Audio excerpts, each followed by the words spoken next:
I mean, I think of like my teachers. I made 2 teachers curse at me. Yeah. Like just for doing dumb shit. Yeah. And as an adult, I realized that it probably was they had like a whole world outside of school. Yeah. And that this was the breaking point for them. Yeah. And it really wasn't the fact that I knowingly ate Ajax to prove her wrong. Yeah, you don't really take that into account when you're a teenager, that they're living on a teacher's salary and their marriage is falling apart and their car is like fucked up. Or they just, they just don't need some like doughy teenager going like, No, I know. I was like, I guess we were just abusing them. Yeah. There was a lady who lost it on me there was my friend Bob. It was like the class was going crazy or whatever. And she said to my friend, Bob, she goes, Robert, read. And I was like, that's the dad from the Brady Bunch. She like fucking lost it. Did she laugh? Or did she get mad? She got mad. She didn't like I me. had one of those. I had the opposite of that where my honors U.S. junior year honors U.S. history, like it was a class full of like smart, but like there was it was all smart kids, but then there was like a handful of like smart asses. Yeah. But we had the power because there was more of us, and we were just all smart enough to be like, know where the line was. So she just had a good time, and every now and then there was this one kid who is now a Border Patrol agent, that I think about it, but he would just roll right past the line, and everyone would just be like, dude. And we'd all get in trouble. Like, that we're just like, say something. We're like, no, you get to be clever and you get away with it. You have to be clever because we had one teacher. You can't just say, come. Yeah, no. We had one teacher in our school, Miss Filosa, who everyone loved. She was the coolest. She was like young.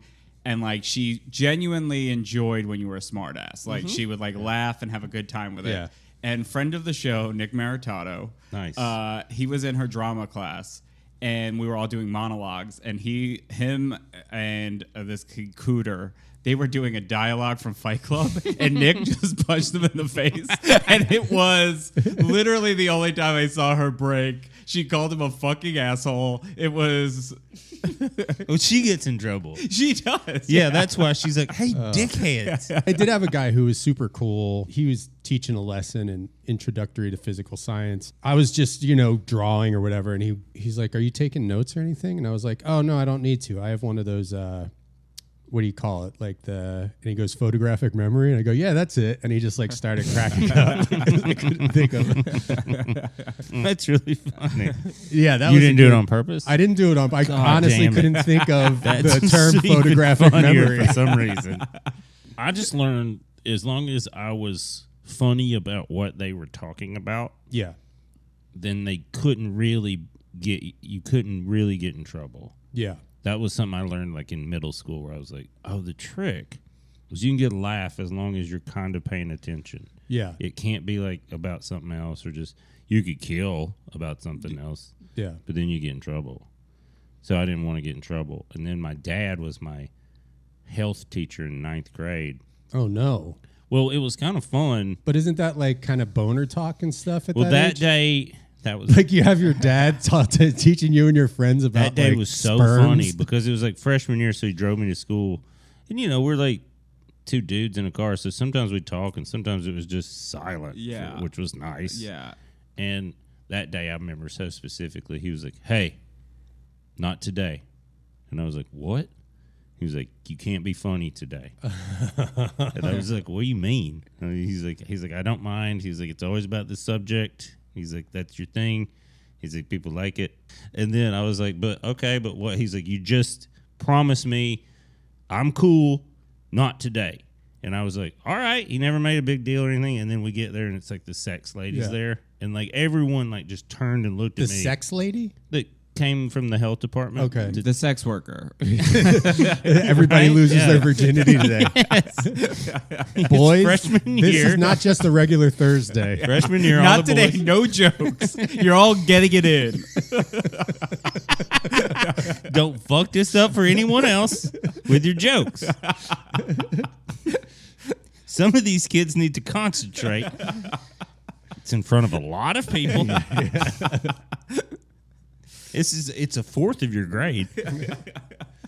God, how nerve-wracking would it be if you have to go freshman year to fuck a lady? You have to have sex with a lady in front of your class. Well, the final. God, your Christian school is so weird. So the sex lady was there, and everyone. I just remember everyone looked at me, and I was just like, I can't. It was just like I'm not allowed. And it's like, and when she puts the condom on the Pert Plus bottle, and then just. Pert Plus. Pert Plus. Remember that? Oh, so you guys are a girthier bunch. It's country school. It's out in the country. She puts the condom on the football. Yeah, She did put it on a Pert. I remember just being like, what in the fuck? That's crazy. A Pert bottle. They couldn't get a banana from the store? Or? I don't know. Maybe she ate it on her way to work. I guess so. Oh, fuck. What do I got? Back here rifling through a Pert Plus. She lives out of her car. So just so like no one comments on how like girthy it is, she put it on with her mouth. So Ladies and gentlemen, we're talking to the great Billy Wayne Davis on a new episode of Off the Records with P Money and the O'Comment. I'll be at the Rochester Funny Bone this weekend. It's good to be here on Beaver and the Bone. We're talking to Billy Wayne Davis here, telling us about his we're all talking about our class clowning days. Yeah. I mean, I'm still not over. Did you get voted class clown? No. Me neither. I campaigned not for class clown because I thought I was like a shoo-in. Right. But I campaigned for nicest legs, and no one else was campaigning for anything, and I just put like flyers up with my calves. Which is a class clown funny bit. Yes, it's a funny bit, and I got nothing. Okay, this Did is you win on. best legs? I did it. No, of course the not. Swimmer kid won. A boy? Because A people boy. were like, because they there's do a boy boy- and a girl. yeah. because I guarantee people were like, Sean's legs aren't that nice. What's he doing? Yeah, and it's like that's a bit, guys. You shouldn't have been doing. There's a a bit. girl there's a guy that actually really has been working on his legs all year, and he's like, this isn't funny. Like, this is a real category. It's like, God damn it. We're talking today about truly one of the most important comedy albums of the 1980s. Dennis Miller's The Off-White album. He invented his own style of comedy that became massive. And he basically was doing comedy for 8 years when he became, or 5 years when he became the Weekend Update guy. Whoa, 5 years? Yeah. That's a rocket ship. It's a rocket ship because no one else is doing it. You got to think of in terms of the 80s. But something I found out about Dennis Miller, because I always thought he made changes over the years, he's always been a Republican. Yeah, no, yeah. Yeah, okay. He voted for George H.W. Bush in 88. Yeah. I was like, he's a Texan, right? no, Pittsburgh. Pittsburgh, PA, working class, salt of the earth. But through working with Norm Macdonald and David Spade, they worship Dennis Miller. Like, to them, he's like their favorite comic ever. He gave them both their big breaks. Oh, wow. He was definitely somebody who did not lift the ladder up. Any of those 80s dudes, 90s dudes, they were like, no, that dude helped people. Yeah. I mean, which is like what they used to do. Yeah, it's like he's single-handedly responsible for Spade, Sandler, and Rob Schneider all getting on SNL. 2 out of 3. Yeah, 2 out of 3. Listen, I honestly, batting 667, I'll take it. That's pretty great. Yeah. But I find Dennis Miller fascinating. I don't think I've ever listened to his comedy. Well, let's listen to some Dennis Miller. Yeah, the Off-White album, his very first album. I didn't know he had an album until I was going through there. Yeah, he has many albums. What? He was fucking white hot. This album, the Off-White album, was released on Warner Records in 1988. Whoa. So this is like right in the sweet spot of him on SNL. And it's paired with Mr. Miller Goes to Washington, which was his first special. So I think there's going to be like some crossover. But by the time he did this, he did like 8 more albums and like 12 more specials. Wow. Whoa. Yeah, he was That's prolific. 20-something. Yeah. Why doesn't his name ever get brought up? I know why. Because of the politics. The politics, probably, yeah. Yeah. Yeah. Well, let's check it out. This is his first album, right? Yep. Ladies and gentlemen, Dennis Miller. Jan Hooks. Tim Kazurinsky.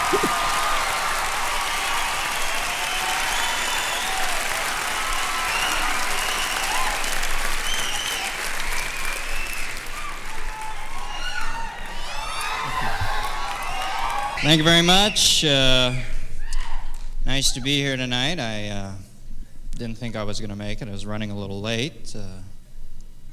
Coming in from National Airport, I'm coming across the 14th Street Bridge. There's a vicious traffic jam. I figured it must have been some horrible accident. As it turned out, the kids from Fame had broken out into an impromptu production. You know, they are going to live forever. Especially that Coco. Well, nice to be here. Nice to be back east. I've been out in Los Angeles, L.A., the only city in the world where people list CAT scans as film credits on their resume. That's a good jump. Stopped on the way back, worked my way across the country, did a few gigs in the deep south. To be frank, I found these people anything but deep. Careful. I was in we got Birmingham, it. Alabama, working a small comedy club called I Don't Get It. Can you pause that? Can we pause it? Yeah. Does that happen? Is that how Oh, we that do it? happens. Yeah, we can do that. I know which club that is, and it was the first club that I decided I didn't need to work all the clubs. Do you want to say the name or just Stardome in Birmingham. I guarantee. Oh, you. I've heard of that place. It was like the first club where I was like, they were like, oh, "You did great. Do you want to come back?" And I was like, I'll be in touch, kind of like, and I was like a host. I wasn't like, but I was like, I don't care if I ever come back here, and I don't think I've maybe opening for Fatty at once, but it was like, he's not wrong. It was like, it's still there. yeah. Oh boy. Also, I just think that's a great joke. Like, I don't get it. Yes, That's a good business right there. It's the sort of place where people read the Sunday comics with a yellow highlighter. Just in case they stumble across a particularly meaningful passage in Beetle Bailey. Yeah. I think the only more backward place I've ever been is West Virginia. I mean, this place makes Mayberry look like a think tank. You know, I went to see Burt Reynolds' film Cannonball Run 2 in West Virginia. At the end of the movie, everybody broke up into individual discussion groups. Try to cut through some of that clever Reynolds subtext, you know, the recurrent use of Deloise as a Christ figure.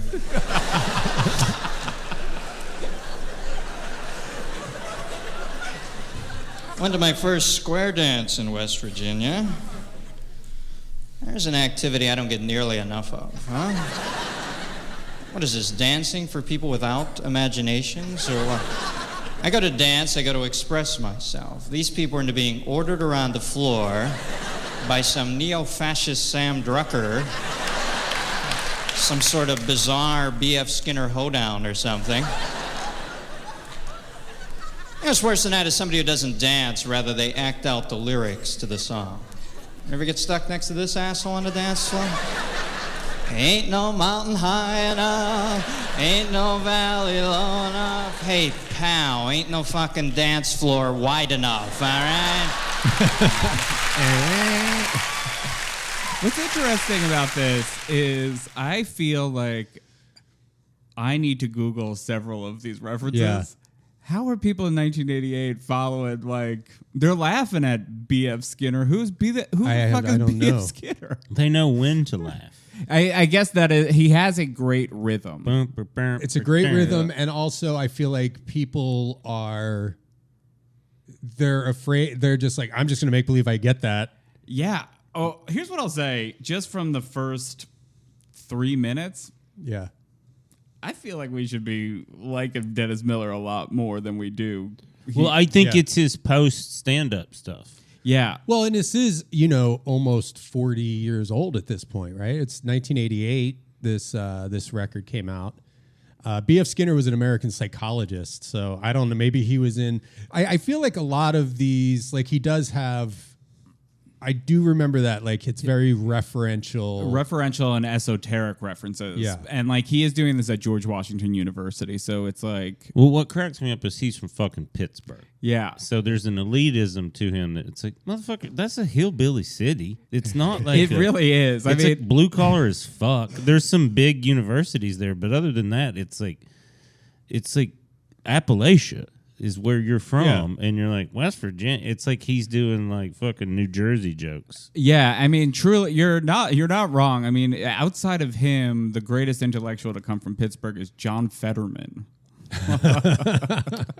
What's the fucking Warhol? Andy Warhol. Oh, Warhol, yeah. The Warhol Museum. Yeah, he's from Pittsburgh. and listen, there's so many people who went to Carnegie Mellon who spent time there. Albert Brooks, Jeselnik's Michael from, McCain, Pittsburgh. Yeah, Jeselnik. I just want to make a John Fetterman joke. I was curious. I was like, who are you going after here? And it was like Fetterman. You got it. Yeah, fuck Fetterman.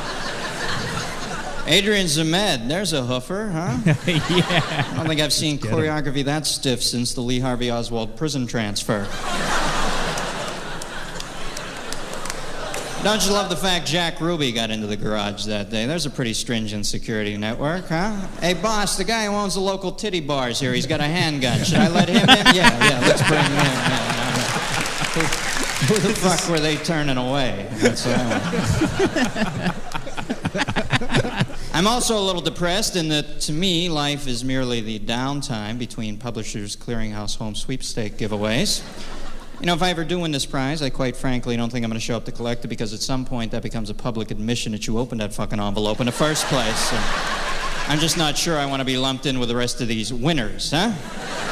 You seen a group picture of these I will people? say, like, it's all. I can see why he did 20, because it's all like very topical. Yeah. Like, this is what's happening now. But boom, but boom. So if you're at a Dennis Miller show, you're in on the now. Yeah. Kind of, and it also, he seems the most relevant of anyone who's ever done Weekend Update. He's not like even in my top 5 hosts, but he seems like the guy who was actually made to do Weekend Update. Yes. Yeah, like Yeah. Well, Norm was. But Norm was like after. I think he defined it. yeah, and Norm was Miller. never really like, his comedy's never topical. Like, if anything, it's historical. Like, Yeah. he talks about like World War II far more than, Loves World War II. Well, he talked about OJ quite a bit.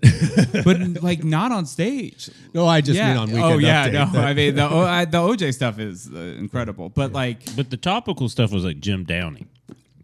That's who wrote the Norm stuff. Was like, that's where that came from. yeah. Who are your what's your like top 5 Weekend Update?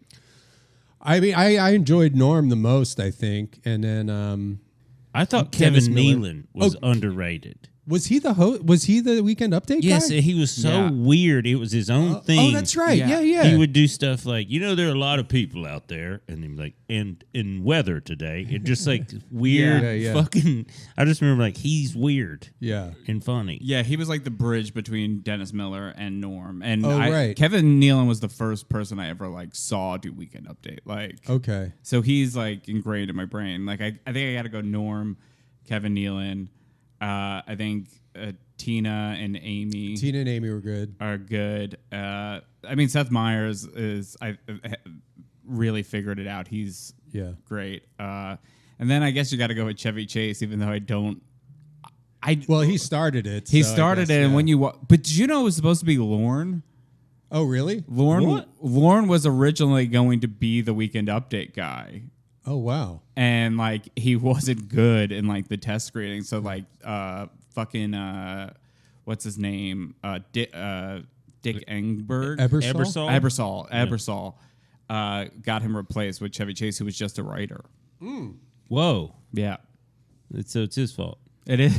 Yeah, everything is Lorne Michaels' So fault. Dennis Miller's not on your radar then, because you never really saw him. No, I mean like watching like Comedy Central things, and Yeah. like with the reruns, it never really clicked with me. I would think him and Norm are probably at the top for me. I mean, Norm, I think, was just, I was a bigger fan of his. One of the only other thing I really knew about Dennis Miller outside of like him being like this guy who allowed a bunch of people to succeed is he gave Norm his big break. Norm's first job was writing for Dennis Miller on like his show, The Dennis Miller Show. Okay. And the coolest story in the world is Norm got asked for a packet, didn't know how to do a packet, so he wrote one joke and just sent the one joke. And Dennis Miller loved the one joke so much he hired Norm.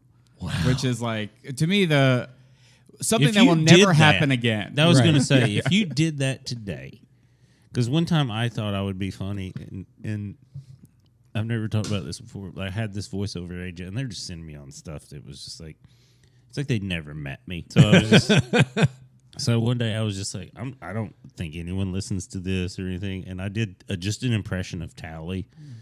Like, not even a good one, just like, hey, what's up, I'm Tally. And I sent it in. I've never heard from them again. Oh, yeah, that's tough. No, I didn't. It was like they weren't getting me gigs. It was just funny to me. I was like, well, they did listen to that one. Yeah. And they never, ever contacted me ever again. It was just funny where you're just like, oh, you can't do stuff like that. No, it's a story that the only reason why you know it is because it worked that one time. But anyone else who would try that. Like, it worked that one time, asshole. Yeah, it worked that one time when it was Norm MacDonald. Right. Will Ferrell talks about taking a briefcase full of like fake money in when he was doing the Lorne Michaels interview for SNL, and he was like, and then I just read in the room, I was like, this is not the time to do that bit. And I had to leave with it in there. When I do travel, though, I go by plane. I don't trust trains. I never have. Even as a young boy, I was skeptical. I remember those old movies where somebody would get on the train, halfway through the journey, they'd reach up above the window, yank down on that cord. You know, I don't think I ever want to be on any form of mass transit where the general public has access to the fucking brakes. I'd hate to find out we went off the tracks at 200 miles an hour because Gus thought he saw a woodchuck. So I fly. Flying has its own built-in limitations, one of which is the inevitable confrontation in the airport with the Hare Krishna. I know this is America. You can believe whatever you want to believe, but come on. These guys aren't even in the ballpark, huh? I know this isn't a true religion. It says right in the Bible, God created us in his own image, and I just know he wouldn't wear his hair like that. You know what I mean? When I think of God, I think of Barry Gibb, not Daddy Warbucks with a fucking slinky hanging off the side of his head. I mean, let's push that back, get some moose, some Tenax, something. Get some moose. I think it's nice to have a non-smoking section on planes. I think we ought to take it a step further. I think we need a non-speaking section. I don't know about you, every time I get on a plane now, I end up sitting next to some babbling mouseketeer who's way too happy with the airborne experience. They always feel compelled to tell me their life story from DNA up till that afternoon. Some of these people get in any kind of recliner and they think they're in therapy. The non-smoking section on a plane, do they still need the no smoking signs at airports when it hasn't been a thing? Have you not been to like cities where like Houston, Texas, people still smoke cigarettes? Like, yeah, but I mean, but you know that you can't smoke inside. Like, if you're, no, I mean, you don't post that you can't do it. Motherfuckers will do it and be like, "There's no sign that says I can't." The Dallas smoking room was the only time I've ever smoked a cigarette where I'm like, I've really got to quit. This is because it's just a box, a hot. It was just a hot box of smoke, and just like honestly, people that are downright ghoulish, they're like seem like an '80s like horror movie where it's like just trying to be like, can you believe they have like people living in their basement? Like, that's where they all are, is that Dallas smoking room. Well, there's still a smoking one in Vegas. Vegas has, but that's just like an enclosed glass case, isn't it? There's machines in there so you can play while you smoke. Yeah. That's right. Which is like, but it also says like no cannabis, because I was like, man, that would be fun to go in there and just get super stoned at the airport. Yeah. But you can't do that. And I don't know why you can smoke cigarettes in there, but you can't. That is weird. You can smoke cigarettes, drink like a whole bottle of Jameson at the bar, and but you can't puff on a joint in there. This is the problem with America. But the one problem with America. If they but I guess that's like, why do people know, like, you can't like pull your dick out at the airport, and there's no signs that say don't pull your dick out. But that's like a society rule. Like you Okay. can't pull your dick out like on the street. There's a definite law about it. But you can smoke a cigarette on the street. So Okay. So that's how it works. yeah, and I think cigarettes and pulling your dick out are different. Well, they're two things that you It's put in your regional. mouth. I think it's regional, like Yeah. cigarettes, like where it's cool. Where it's not Yeah, cool. you can pull your dick out at like the Omaha, Nebraska airport. I have a joke on it when I go to Austin about like, no, officer, no, it's cool. If you shut the street down, I can pull my dick out. Those are the laws. Yeah, it's no rules. It's like international waters. If you're patrolling on a horse, I can pull my dick out. That's the law in Texas. Like, and I'm not trying to like workshop a bit, but like the no bombs. Well, no, because it's not. But it is like My bit was done. You know, with like the at my kid's school with the sign, and there's like a picture of a bomb, a picture of a gun, a picture of drugs, a picture of alcohol, and then cigarettes, and it's like, why? Like, if you're bringing a bomb anywhere. Yeah, A sign, like why the sign? Is that to make people feel better that like, well, there's no bombs allowed. There. there's no bombs allowed in here, See, so there are no bombs here. If Columbine High School had the no bombs, things would have looked different. It is. I see what you're saying, but I think most and I feel like times- the smoke. Well, you know, if they're putting the bombs, but the smoking thing, I do feel like is so antiquated. Like people do still smoke cigarettes, but it's been not allowed. Like even Have you know, you like, ever it's been driven over up 20 years since down bars. a road that says one way and you've driven the opposite way? I mean, it's All signs are it's suggestions. maybe happened. Is Yeah. my point. All signs are suggestions. Okay. But- so then you can smoke in the airport. Yeah, Well, you yeah. can. Well, Well, yeah, you can can. physically. Aaron and I literally looked this up yesterday because we were at like an old like Italian restaurant for her birthday Weird dinner, old person swinger club. and Visit her grandma. she was like, "I wonder if we're sitting in what used to be the smoking section because it just like kind of made sense because there was like a blockade to a bigger side, and we were because we found a burn mark in like the vinyl." Oh wow. So we were like, this is cool. We're like sitting in the smoking section. And then we were like, you haven't been allowed to smoke in restaurants in Los Angeles since 1994. Right. And like, it's still, they've now reupholstered that. That's cool. Well, have you been on a plane that still has ashtrays in the I fucking? like that. Not in a long time. I put my pistachios in there. That's what that's for. Yeah, that's what it's for. Well, let's see how he wraps up the first side here. Kid next to you passes you a joint and gives you this, hey, listen, man, how do I know that this whole planet isn't conceivably just like an electron in some other atom? You want to get the hell out of here with that kind of talk, Freud? I'm high. I don't need this kung fu shit right now, okay, Grasshopper? How do I know what color blue is to you? It's the color blue to me. Yeah, check the crayon box, ass, all right? I'm fucking high over This here. is before Dice Play. What am I, Novo, for Christ's sake? I mean, Dice is doing it, but Dice 89 was his year. So yeah, this is like, There is like a fucking fuck you at the. yeah, I mean, ultimately, this is the exact era where all of Lenny Bruce's stuff is paying off, where you can say fuck on stage. No, it is like it does have like a college crowd feel. It's where like it's if Dice went to college. where it's like it does feel like it, but at the end it's like, and then I told that guy to be like, no, and everyone's like, yeah, you did, you don't know, yeah. And then he said the F word. God, that was fun. We were doing bad last night. Went to see a subtitled French film yesterday, Truffaut's 400 Blows. I can't really go. tell you a whole lot about the movie. The kid next to me was dyslexic. We were slamming heads throughout the flick. I just feel like Can I just make this observation Yeah. once in my head? Like, he gets on my nerves because he's like a writer. He gets on my nerves where it's like, if I use one adjective, that's good. But if I use three, that's even better. And you're like, sometimes, most of the time, no. Just use the right adjective. Well, it's his. I mean, I do feel like out of everything that we've listened to, that's like, well, I guess Judy Tenuta was very, unique in her own way.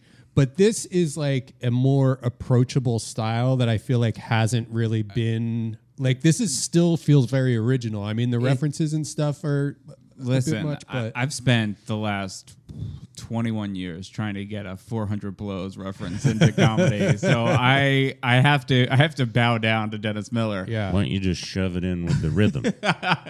But no, you're right. I think like something I learned doing monologues on late night is like less is more across the board. Every time. You gotta blunt it. You gotta just be as blunt as possible. Just get the joke in. Just every time. It's like no one's gonna be like, you use a lot of words. That's cool. He's having a little too much fun with it, but it's also It's his thing. It's his thing. It's his thing, yeah. And this is easily a top 2 album we've listened to so far on this podcast. Well, there's like other than when he does that, which is his like thing, and I think what I'm saying is like I don't like his thing. Yeah. Right. But like every other part of it is like there's no misplaced words, there's no fat. It's boom boom boom boom to the next thing, and then he does just be like, and then I've read some books where it's like, and you're like, I don't care. Yeah. I do not. No one in your audience cares either. Yeah. So it's like Dylan fucking up on purpose. Yeah. Where it's like, no matter what I do, these people are going to like me. And they're going to, I think he figures that out. I think he knows he has them in the palm of his hand. So he kind of, I mean, it definitely is a rhythm. It's a rhythm, Yeah, yeah. you could listen. Dana Carvey does an incredible impression of him. Yeah. That is, I mean, spot on of what this is. I think Gary Hart's an okay guy, certainly no better or worse than the rest of them. Nice to have you back, Gary. Give him hell. Now here with an opposing viewpoint is me. Yeah, well, thank you, Dennis. Thank you, Ben. Thank you. Yeah, thank you. So Gary Hart wants back in the race. Yeah, right back. Yeah, this guy sleeps with every dame on the planet. I'm supposed to forgive and forget. What am I, Mother Teresa over here? Yeah, why don't we just go all the way and nominate Lorenzo Lamas for the presidency? And I guess that's impossible. Wouldn't want to leave that huge gap on Falcon Crest. And I just don't know how stable this Hart cat is. You know, I'd hate to think we got into World War III because this guy saw a cute chick in the Kremlin. I don't know about you folks, but I don't want a president who's got one finger on the button and the other finger on the button. So I guess what it all comes down to is that we want 2 stiff presidents in a row. I don't think so, Beck. Guess what? That's the ComMad, and I am out of here. You're getting them into rhythms in different ways to tell different types of stories. Where it's like you and I are similar, where we get bored with like anyone that's telling one style fucking joke or doing one rhythm is like that's boring as fuck. Like Bruce is someone that's telling 900 different styles of jokes. Yeah. But he never loses this kind of interesting rhythm. And I watched him, and I don't know if this is like magic trick stuff, so I don't know. But I watched him early on in my career. Like, I introduced him, this music starts playing. He did not tell me to get off stage. And so I'm just standing up there for a good minute and a half.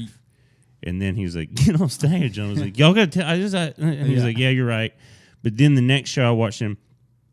So he stands up there for a minute with just this beat playing. It's like Ace Hood was who was playing. And then the audience, his whole audience gets in this thing.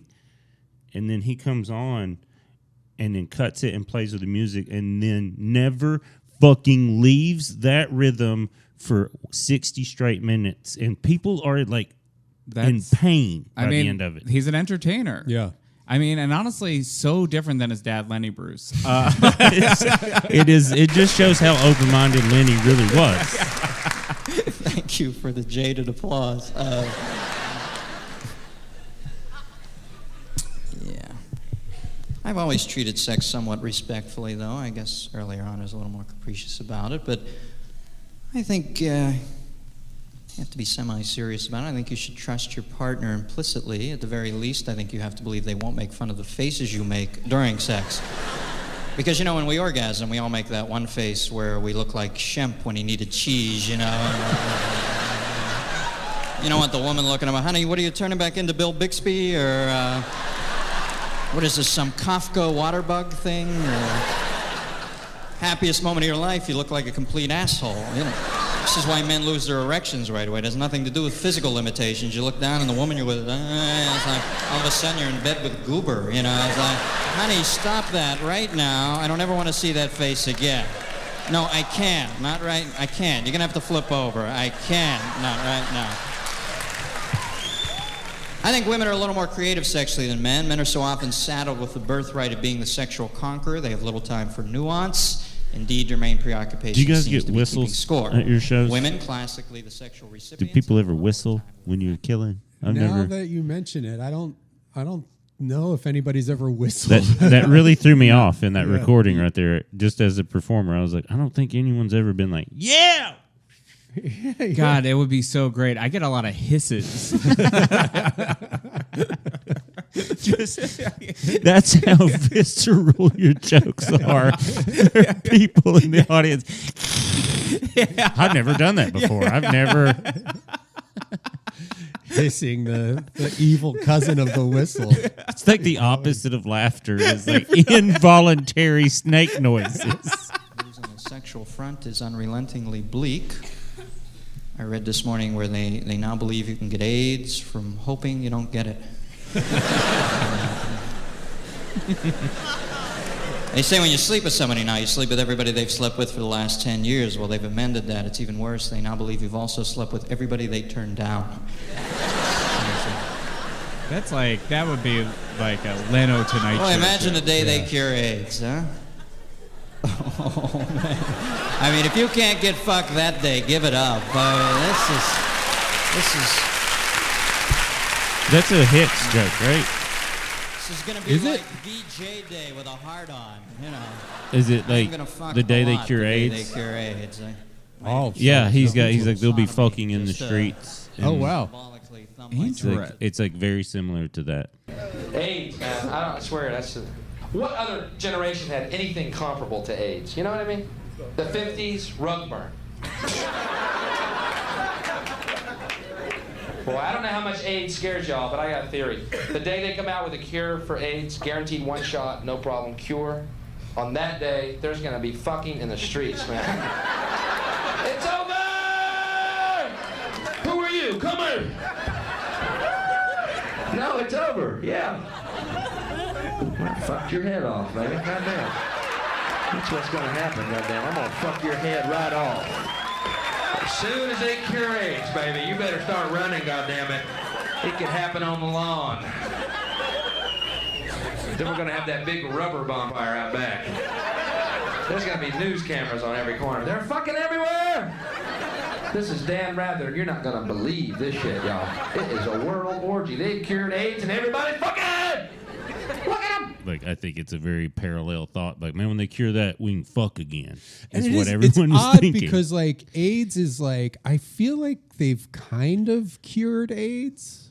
Or like, isn't there like well, there is a or medicine that if they give it to kids that are born with it, then they never really test for it, and never after they take it a certain time. So then we missed out. Nobody's fucking in the streets. Nobody like No, there was they never were like a all big wrong. announcement. Well, because like the entire, like I think it's very strange because we all grew up under AIDS, the AIDS umbrella. So like the like raw dogging just strangers was gone. Yeah. And then it wasn't. It wasn't, No, but no. it's like I wasn't cool enough. Maybe in some circles. Well, I feel like it is. Well, you know, and we did used to have a big AIDS umbrella that we would take to the beach with us that I was born under. But I feel like there are some risky. Jersey Shore is different. He brought the big AIDS umbrella again. Everyone's got their goddamn AIDS umbrella. Well, I think every generation thinks the generation before them was just fucking and sucking freedom. Because like, if people look at like when we grew up, it was like Girls Gone Wild and shit was all over television.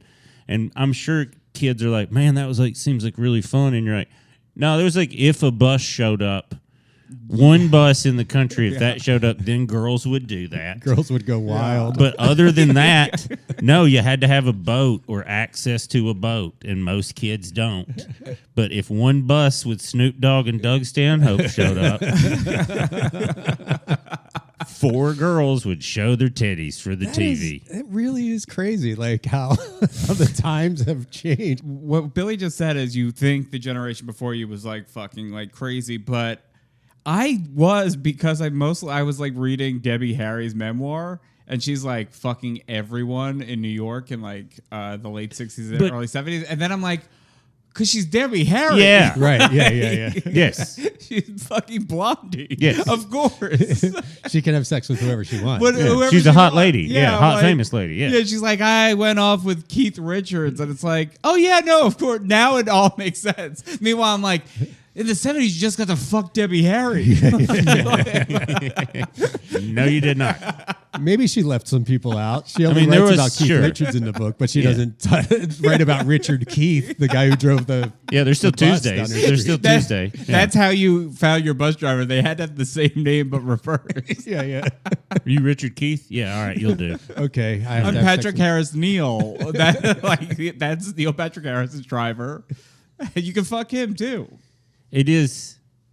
Yeah, no, it is like no. If you're famous and have a bunch of money, then yeah. Yeah, It's that's true. I you've always guess been my able to- parents were that exact same age, and they have no fuck stories. Isn't that wild when you realize that, like, somebody like Debbie Harry is like just the different lives that were being led by these people in the same generation? My wife and I get very upset thinking about this and being like, New York in the 1970s is so cool. Yeah. Our parents were 15 minutes outside of it, and we're like, nope. It's scary.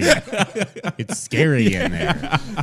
What else is new in the world? The Beatles have come out with their compact discs. I was reading this morning that from his cell in Southern California, Charles Manson said, the clarity on these CDs is just amazing. And I guess in retrospect, they probably weren't talking to me on the albums. I must have just had a blown speaker wire or something. I feel like such an asshole. I really... I love every year is when Manson shows up for this parole hearing with a swastika gouged in his forehead. What better way to signal the board that you've pulled your personal thing together and are ready to hit the streets again, huh? Big story out of California this week, an annual story I happen to love. The medfly sighting in Los Angeles, where they find 5 fertile medflies in L.A. How do you find 5 insects in a city the size of Los Angeles? They got 10,000 illegal aliens going through that town every day. Nobody can get a beat on them. They nailed these 5 fucking flies, right? And I want to meet the guy who determines whether they're fertile or not, huh? Talk about your bad part-time jobs. What pisses me off in the news is these mass murderers and the way society coddles these people. Guy kills somebody. What's the first thing we do? We put him in a hospital for observation. Oh, you better keep an eye on him. He might do something crazy, huh? What are we looking for? Red wine with fish? White slacks after November 1st? The murder itself tipped me off, huh? That was my first big clue Colonel Mustard was having a bad day. And the Pope doesn't help matters. The Pope goes to the prison where the young man is who tried to kill him, and he forgave him. I don't know about you, I was just praying that the Pope would lean over and go, hey, you little punk bastard. If you ever pull a gun on me again, off with a funny bathrobe, I put my papal foot up your Hindu ass, all right? This is where you kind of understand his reactionary politics a little bit more. Yeah. He's dropping the seeds that will flourish after 9/11. Yeah. It is interesting, because some of it is it makes sense, and some of it you're like, I don't understand how you can feel this way about this and this, and that quick. Yeah, I feel like Dennis Miller is a complicated guy. Yeah, that was interesting. He's definitely very original, and the memorization that he had to do, because it's obvious that every word every word is deliberate in his set. There's no grab assing. No, he's on not stage. dumb. No, he's clearly super smart. Yeah. And what I also really like about what he does here is it's so well thought out, and I really lost my train of thought. Well, no, here I can say, because I did too earlier, because what I have a hard time with that last bit was that he is so intelligent and is so understanding and well read, and then for not to understand how the Pope wouldn't forgive, that's his whole fucking thing is forgiveness.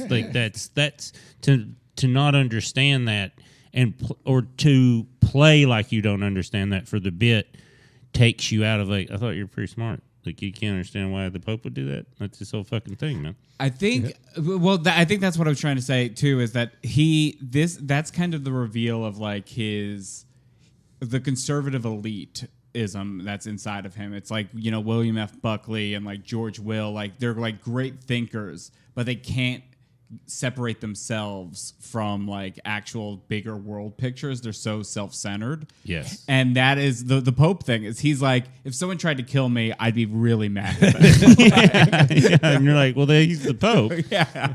His whole thing. It's his whole. That's why he has the gold room and stuff. It's because he gets to forgive people. It's like he gives the people a way out when they fuck up. That's his scam. Because How many popes have we had since? I feel like Pope John Paul II he was the Pope like forever. For a while, yeah. Yeah. Like, that was crazy because like for most of our life, like when we were born, there was like one old ass Pope for a long time, and then we've had like 6. yeah, they're like 10 speed running popes. It's now. like glaciers because we were taught glaciers don't ever melt. And then all of a sudden we get to like 35 and you're like, all of them melted. All of them. Yeah. And you're like, well, I was taught they never melt. And I don't even know who the Pope is now. I know he's from Chicago. Yeah, he's from Chicago. It's like just some guy now. Yeah. Like Pope John Paul was like somebody from like the Marvel universe. I mean, also I was like a little tiny kid when he was around, but I feel like I rode that Pope into adulthood, right? When did Pope John Paul? It was around high school when I was like learning about Catholicism and all that. Well, as somebody who grew up in the Catholic Church, I think my parents don't give a shit about Catholicism at all. Most don't. Yeah, it was just 100%. This is what you do. It was ritual. That's what I figured out too. It was like real quick. It was like, oh, most of y'all don't believe it's just like you go on Sundays, you can do this. You stand up, sit down, then you can drink, you can be whatever. No, like truly, like that's why I kind of like I'm glad that I grew up in it because I like the idea of you could do whatever you want and then just apologize for it. Like, I think that's what appealed to me as a 19-year-old. I was like, oh, I just have to go in there and be like, I did that, and the guy's like, say this 4 times. Fuck you guys. I do not trust myself. It's with this. Truly religion on easy mode. It's so good. And then, but then there's also all the problems with the Catholic Church. Yeah. There's some stuff that, they're those talking of children. Pope John Paul II was Pope from 1978 till 2005. That's a long time. That's a lot. Yeah. Because And you now we are have, an like- old man when you become Pope. Like, there's no, like, despite that show called Young Pope. We had one that, remember there was one that you're supposed to die. One quit, which I respected, where he's like, I don't want to do this anymore. Yeah, Pope Benedict. He was part of the Nazi youth. He was. Oh, right. He was the Nazi Pope. Let's see how Dennis Miller wraps Maybe up. talk to God, and God's like, man, you're not cool up here, dude, because of that. All right, I'm out. Yeah, he's like, all right, I know what I this didn't know job that is. God was going to be so judgmental. Yeah, he's like, he did I not. wasn't even supposed to be here today. He was like, we can't forgive the Nazi stuff, dude. We just can't. Yeah, that's the one thing. So clear what y'all were doing was so bad. All right, let's see how Dennis Miller wraps up his album here. Grand approach to fashion. The Pope has 2 hats. He has that little cereal bowl number. Then he has the taller fence post hole digger model where you turn them upside down, start working those little Pope legs. You know, when I was younger, I would have been afraid to tell that joke because of possible repercussions from the deity. I'm Catholic, would have had to go to confession. The thing that always struck me as unique about the Catholic ritual of confession is no matter how bizarre your sins were, the priest had a penance right there at his fingertips.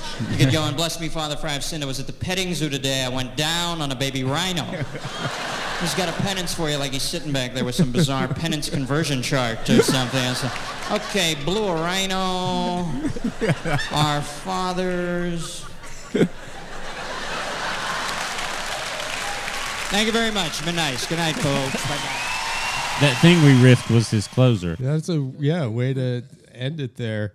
Well, I think there is something, if you grew up religious and the whole time you're just sitting in the back pew making fun of everything, you probably will end up being a comedian. Yeah. I think that's a good test to be like, if you're not just like, you're like, yeah, this is bullshit, but this is, but if you're doing bits, you're like, okay, so I can go in there and say I blew a fucking rhinoceros, and that dude would be like, all right, say this 4 times. Yeah. And everyone else is like, shut up, dude. Just be cool. And you're like, no, this doesn't make any fucking sense. I mean, truly, I think that is probably why I became a comedian is the reactions I would get, even like being like an altar boy. Like we had these bells that you would have to ring while like the priest was talking like that sing-songy way, and you had to do that to like punctuate it. And you only did it twice, and I did it like 4 times one time. And I was getting like Catholic dads like turning red laughing. Yes, yes. I'm like, I'm gonna do this forever. The first real laughs you get is at church, and when someone can't laugh and they're like, "Oh man," you're like, "This is dude, powerful." that's the best. It's the best. And it's like the best and worst when you're the victim of it, when like you and your brother or whatever, just like you're separated by your 2 parents, but you could just kind of like creep back and like give him a look to make him laugh, and then he makes you laugh. And that just like trying to control the laughter in church is like the best and worst feeling, It's the because best. it's like you're so full of joy, but you can't let it out. It's the best. Now, if you think about that mean lady that was always like giving people giggling, like mean looks, and you're like, what is your life? Yeah. That you're in church, you're like, those kids having joy over there. You're like, that's just pure mean lady. It is crazy. You know, there was one time, and this doesn't have anything to do with church, but when my daughter was first born, Amanda and I were at a restaurant and it's sitting in the outside patio area, and it was just us and then a table with 2 older ladies on the other side of the patio. And we were like making our baby laugh. Which And is the the lady- most joyful thing in the world. It's the most pure joy in the world. It's gonna be the thing you think of when you die. Yes, yes, that's just pure joy. I was making my 6-year-old laugh this morning. Was like, this is the best part of my day already. Yes, And a lady came over and asked us to keep it down while we're making like a less than like a 1-year-old baby laugh hysterically in a booth at a restaurant. that to me is an example of someone that can't handle any power at all. Like I have a friend who was like, he said that it was the middle of the day. He's like, I was in this like small city, and he's like, and everyone's at work. He's like, there's just, you go to those cities and like, you know, when people are at work, you're like, you can drive around the city fast. And I'm like, I know what you're talking about. He was like, and I was just in like their public park, and he's like, it's empty. And I just lit up a cigarette by a tree next to the bush. And he was like, and this lady just showed up out of nowhere. She had to have been the only other lady in the park. She's like, you can't smoke in here. And he was like, what the fuck? And I was like, that's someone that can't handle any power. Yeah. At all. They're just immediately like, no, you can't. And you're like, that's who runs for. That's who looks for power. Who's like, hey, shut your baby up. That like unadulterated joy. Well, it's like people that are like, this crying baby on a plane. You're like, they have to fly too, y'all. Yeah. Like, what is like. It sucks, but you have to just deal with it. It's part of the contract of living in a world with other people. There's also some lady, some aunt back there that I've heard every word of her conversation. Like, that's like, why isn't that? That's why when my son would cry on a plane, like the 2 times we took him on, I would just be like, we are taking him for heart surgery in the big city. I would just, if they start He crying, was put into a microwave. He has medical He was issues. not put in a microwave. if you're going to be a boxer, you take a punch. You take the punch. Well, I think, I think Dennis Miller should keep doing it. Yeah, Dennis Miller's good. I do think it's funny. This album comes with 4 wallet-sized headshots of him where he looks incredible. And I also would be remiss if I didn't mention my favorite Dennis Miller fact is that he is married to the girl in the Too Shy Kaja Gugu music video, which seems like a reference that only Dennis Miller would make. That is so funny. Is he still married to her? He's still married to her. He saw her in the video, contacted her. The fuck. They got married. They have 2 up. kids. They've been together ever since. He saw her in the video. Yeah. That's like Brad Paisley. Do you know who that dude is? Yeah. He saw his wife in In Father of the Bride and was like, I'm going to marry her one day. And then found her and fucking... That's a lunatic. That's not like a sweet story. That's a psychopath. God, I'm still hoping it happens with me and Delta Burke. I pointed at her. I can get you. And And it is like you. if you're serious, I can make some call. All right. If you're doing a Dennis Miller impression, Kaja Gugu has got to be in there. Kaja Gugu. Well, I'll play that song I'll play that song on the end of the episode. Billy Wayne Davis, Yes. BWDtour.com. When's this coming out? Next week. Okay, I'm not on Or tour for a little bit. So. actually, no, Tuesday. Okay, So, yeah. don't worry about it. Thanks for coming on. Sean, what do you have to plug? Just, I worked on a Shaquille O'Neal show 13 years ago. We didn't mention it this episode. I thought we put it to bed. You know? No, the Stand-up show or like scripted? It was his Tosh.0. Brendan used to use it to bully me, but now I'm owning it, and Brendan wants to remove it. But no, the people on the World Record Podcast Patreon really want the Shaquille O'Neal thing to keep going on, so I'm down. Is for that it. bullying? Yeah. Well, okay, all right. Well, thanks for listening to Off the Records, everybody. Yeah. For B Money no comment. Woo!